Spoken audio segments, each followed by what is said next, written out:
а в правительстве Чечни призвали россиян не вестись на провокации. Друзья, таджики здесь, у себя дома. В прошлом году на Урале приезжая из Таджикистана вытащила из огня молодую мать с грудничком, а 2 года назад в Москве 24-летний узбек спас из пожара 2 девушек. Террористов в телеграм-каналах начали активно раскручивать украинские фейки от ЦИПСО об этнической принадлежности преступников. В частности, утверждалось, будто на Крокус напали боевики из Ингушетии, которых, как потом выяснилось, уже ранее ликвидировали спецслужбы. Потом был вброс о том, что один из террористов – чеченец, который воюет за ВСУ. Следом в пабликах начали делать акцент на том, что исполнители теракта – выходцы с Кавказа, а затем уже сообщили, что они таджики.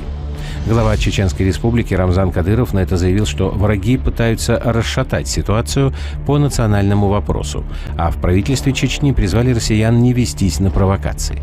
Друзья, таджики здесь, у себя дома.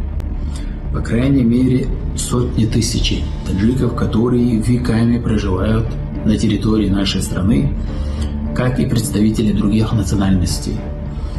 Таджики, они дали нашей стране десятки героев СССР, сотни героев социалистического труда.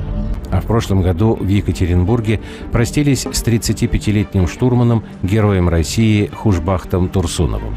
Он погиб из-за предательства летчика Максима Кузьминова, угнавшего вертолет Ми-8 на территории Украины. Штурман Турсунов вместе с механиком отказался сдаваться в плен СБУ и был убит. Он мечтал, что работа у него будет успешной, и он получит майора. Был добрым, отзывчивым, никого не обижал. Все друзья его очень любили. Мне говорили спасибо, что воспитал таких детей. Много героев-мусульман встречается и в повседневной жизни.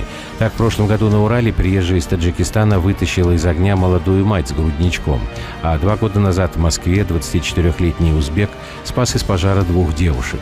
Еще один узбекский мигрант пару лет назад вытащил 8 человек из-под обломков жилого дома в Магнитогорске. И гнусный теракт в Крокус-Сити-Холле лишь еще больше сплотил россиян. Так, одним из героев теперь называют 15-летнего Ислама Халилова, который подрабатывал в концертном зале гардеробщиком и спас около 100 человек, выведя их в безопасное место.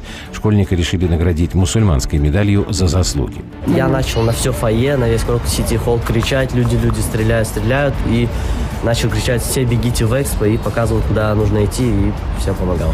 Честно, я себя просто героем не считаю, это была часть моей работы. Лучше пожертвовать собой, чем дать умереть сотни людям. О том, что Украина открыто вербует выходцев из Средней Азии, стало известно еще 2 года назад, когда украинское посольство в Таджикистане принялось зазывать наемников в ряды ВСУ. Позже это объявление удалили.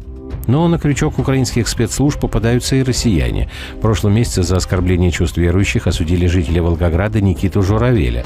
Он тоже действовал по заданию украинских кураторов.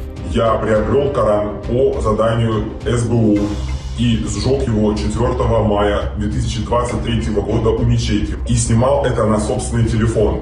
Видеоматериалы были отправлены сотрудникам СБУ. Я это делал с целью разжигания религиозной розни между христианами и мусульманами в Волгоградской области.